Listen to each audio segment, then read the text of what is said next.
O governo de São Paulo encaminhou à Assembleia Legislativa do Estado projeto de lei que autoriza a privatização da Sabesp. Um assunto que vem sendo discutido já há bastante tempo, foi assunto de campanha eleitoral e continua em debate. Segundo o projeto, venda será feita, segundo o projeto do governo, não é? Será feita pelo modelo de oferta pública, onde um número maior de ações é colocado à venda, diluindo a participação do governo, que deixará, portanto, de controlar a empresa. O governo de São Paulo diz que com a privatização, se aprovada, não é? Será possível uma redução da tarifa e também a antecipação de metas de universalização dos serviços de saneamento de 2033 para 2029. Então vamos entender melhor o que é que está sendo discutido, que modelo é esse e se pode ter este impacto, não é, que o governo destaca, quer dizer, praticamente justifica como importante para o estado de São Paulo. E eu converso sobre o assunto com o professor Pedro Luiz Cortes, que é titular da Escola de Comunicações e Artes da USP, a ECA, também professor do Instituto de Energia e Ambiente. Vamos lá, vamos tentar destrinchar esse assunto que tem críticos ferozes, apoiadores, é muito polêmico o tema. E a primeira pergunta que faço, professor, é o governo de São Paulo, vamos nas justificativas, né? Ele afirma que a privatização da Sabesp permitirá uma redução de tarifa. Claro, isso salta aos olhos, pelo menos pelo ponto de vista do usuário, né, do serviço. Isso é realmente possível? Vejamos, Roxane, o estudo do IFC, na International Finance Corporation, do Banco Mundial, que foi contratado pelo governo do estado de São Paulo para modelar, né, para estudar a viabilidade da privatização e modelar a privatização, ele diz, abre aspas, por mais que a gestão privada seja eficiente com os investimentos e custos operacionais a serem realizados, isso somente não garantiria uma redução das atuais tarifas da Sabesp. E sugere, abre aspas, usar parte dos recursos recebidos na transação pela venda de parte de suas ações para reduzir tarifas de imediato.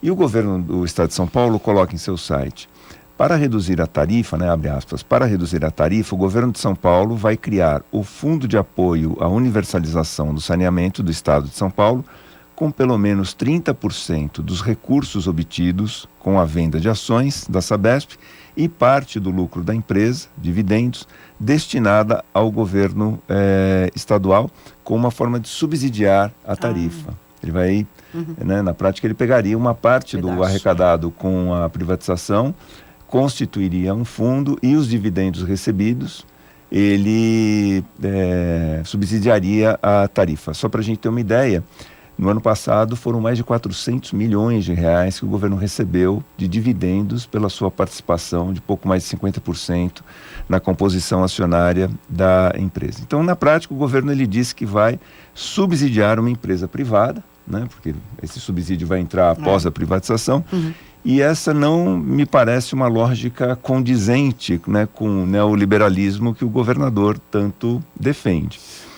O resultado, com essa proposta, as tarifas elas poderão ser reduzidas apenas por um curto período, produzindo uma sensação artificial de benefício, porém insustentável financeiramente. Isso seria equivalente a vender uma casa e usar o dinheiro obtido para morar de aluguel na mesma casa. Um dia o dinheiro acaba, né? Então, essa modelagem que o governo diz que vai fazer a respeito do fundo, do subsídio, isso não está delineado, isso não está claro e não está também claro o quanto ele pretende arrecadar com uma eventual privatização da Sabesp. A partir daí, fica difícil dizer, olha, eu vou pegar 30% de eu não sei quanto eu vou arrecadar e vou montar um fundo para subsidiar a tarifa de alguma forma, mas isso também não está delineado, né? Assim, não foi apresentado um estudo com valores, com projeções, cenários, olha, num bom cenário nós conseguiríamos arrecadar tanto, num cenário ruim não seria tanto, enfim, como é que seria dado esse subsídio? Mas na verdade é que, da maneira que está colocado, essa redução ela não é sustentável. Mas tem um porém, a redução da tarifa ela poderia ser obtida agora, independente da privatização, sem a necessidade, né, de que ocorra desestatização. Como? De que jeito? Bastaria estender de maneira negociada os prazos contratuais, principalmente com os municípios de maior porte. Então, alguns contratos que venceriam, por exemplo, em poucos anos, eles podem ser, obviamente, negociados, né? Mas poderiam ter o seu final adiado aí por algumas décadas. E isso, com esse planejamento, a remuneração de ativos da empresa seria também estendida e a tarifa poderia ser reduzida. Porque a empresa ela faz um contrato com o município, ela tem que fazer determinados investimentos e ela tem que amortizar esses investimentos dentro do prazo do contrato. Se o contrato tem um prazo mais curto, ele está prestes a vencer, ela precisa, dentro do prazo de vencimento desse contrato, pagar, né, entre aspas, todos os investimentos que ela fez em equipamentos, maquinários, em obras. Se esse contrato ele é estendido, essa amortização ela fica mais longa, né, ela estende o pagamento desse investimento por mais alguns anos, e isso pode fazer com que a tarifa seja reduzida. A estatal Sanepar, né, do Paraná, pactuou com 250 municípios paranaenses o aditamento de prazo de contrato até 2048. E conseguiu reduzir. Conseguiu reduzir. E isso é importante porque há quem diga que a Sabesp, do jeito que ela está composta hoje, ela não poderia fazer esse tipo de negociação. Mas é possível porque a Sanepar, que é uma empresa similar em termos de composição, similar à Sabesp, ela conseguiu fazer. Então, veja, a redução da tarifa, ela não está clara como seria feito, e gastar dinheiro obtido com a privatização para subsidiar a empresa recém-privatizada é uma lógica totalmente inversa ao discurso neoliberal, né, de economia de mercado. Ou privatiza ou privatiza. Exatamente. Meio que privatiza e meio que subsidia. Hoje daria para fazer essa redução a partir dessa negociação, mas isso não está na pauta do governo neste momento. Bom, outro ponto apontado como importante para a aprovação desse projeto de privatização, segundo o governo, seria acelerar a universalização dos serviços de saneamento, que é uma meta importantíssima. Como é que isso seria feito? Como é que está previsto isso nesse projeto? Então, o marco legal do saneamento, ele diz que os serviços de saneamento, eles devem ser universalizados até 2033. E o governo falou, olha, dá para antecipar isso em 4 anos, para 2029, se a gente privatizar a companhia. Só que a Sabesp já trabalha com metas de universalização que são mais arrojadas do que o proposto pelo governo de São Paulo. Então, só para ter uma ideia, no final do ano passado, 310 municípios dos 375 atendidos pela Sabesp em São Paulo, haviam alcançado ou superado as metas de universalização. Os demais municípios têm metas de universalização em contrato, celebrado com a Sabesp, que pode ser de 2029 ou 2030.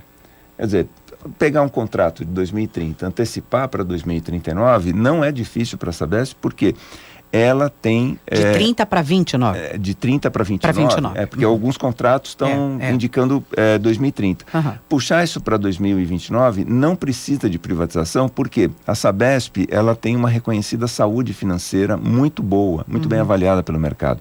Ela tem ações comercializadas na Bolsa de Valores de São Paulo, tem ações comercializadas na Bolsa de Valores de Nova York, está sujeita à fiscalização da Comissão de Valores Imobiliários aqui no Brasil e do seu congênere nos Estados Unidos.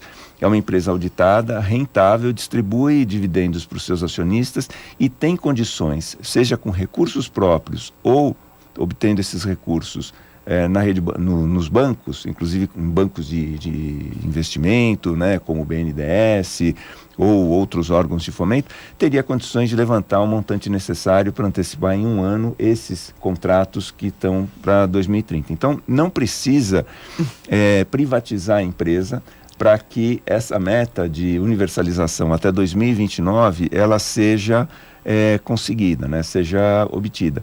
Ou seja, o governo ele está propondo algo que já está em pleno curso e não vai representar, a privatização não vai representar um ganho significativo em relação a isso, porque a Sabesp tem condições de fazer isso da maneira que ela está. E será que está tudo discutido o tempo suficiente? Porque agora eu estou pensando aqui, enquanto você falava, propriamente na tramitação desse projeto. Se não me falha a memória, foi apresentado em caráter de urgência, tem um prazo aí para discutir detalhes do projeto, né, professor? E aí tem que passaria por maioria simples dos 94 deputados, teria uma outra fase de execução dessa privatização. Enfim, eu estou pensando aqui no aspecto Sim, no aspecto também de aprovação. Veja, Roxane, o projeto ele está sendo encaminhado em caráter de urgência, me parece, porque as emendas parlamentares elas têm que ser apresentadas até segunda-feira. Mas aí existe uma discussão muito grande, porque dizem, né, que uma mudança desse tipo não poderia ser por um projeto de lei simples, teria que ser por emenda constitucional aqui da Constituição do Estado, e também outras decisões que já foram tomadas em relação aos municípios. Essas decisões elas teriam que ser aprovadas nas respectivas câmaras de vereadores e passar também pela Alesp. Então, isso já está judicializado, tem um ADI que está no Supremo, né, para ser julgado, e isso, enfim, eu não vejo isso sendo resolvido no prazo que o governo gostaria, ou seja, ainda este ano. Esse ano, ele disse que estava otimista de que fosse ainda este ano. Vamos aguardar, professor. A gente pode, num outro momento, pensar também como é que isso tudo se encaixa, por exemplo, no que os governos têm de fazer para enfrentar essas questões climáticas, né? Um município como um estado como São Paulo, por exemplo, ou uma empresa como a Sabesp. Só para encerrar, né, não deixar esse ponto em aberto. Sim. A Sabesp, ela tem trabalhado muito intensamente numa tentativa de aumentar a segurança hídrica aqui, especialmente na região metropolitana de São Paulo, porque nós temos uma concentração populacional muito grande. E realmente a segurança hídrica ela não é grande aqui na região metropolitana. Já temos, do ponto de vista técnico, já foi a terceira crise hídrica que nós enfrentamos este século. E o modelo de privatização, ele não toca no assunto. Não tem isso? Não tem isso. E não diz como é que vai ficar, por exemplo, nós vamos necessitar de novas fontes de abastecimento nas próximas décadas. Quem vai pagar essa conta? De onde virá isso? Será por conta do governo do estado? Será por conta da empresa que assumir, né, eventualmente a Sabesp? Importante. Qual o modelo que a gente vai utilizar? Então, não toca no assunto como se o assunto não existisse. É um outro ponto aqui para destrinchar melhor. Professor Pedro Luiz Cortes, da ECA, do IEE, tem um canal no YouTube, o Ambiente ao Nosso Meio, onde você pode também acessar e compartilhar as nossas conversas semanais, assim como em nosso portal. Vai lá na barrinha Atualidades, Jornal da USP no Ar, primeira edição, e você também encontra as nossas publicações às sextas-feiras. Professor, vamos continuar acompanhando o assunto, né? Talvez até a gente volte a esse tema. Com certeza. Muito obrigada. Eu que agradeço, uma boa semana a todos.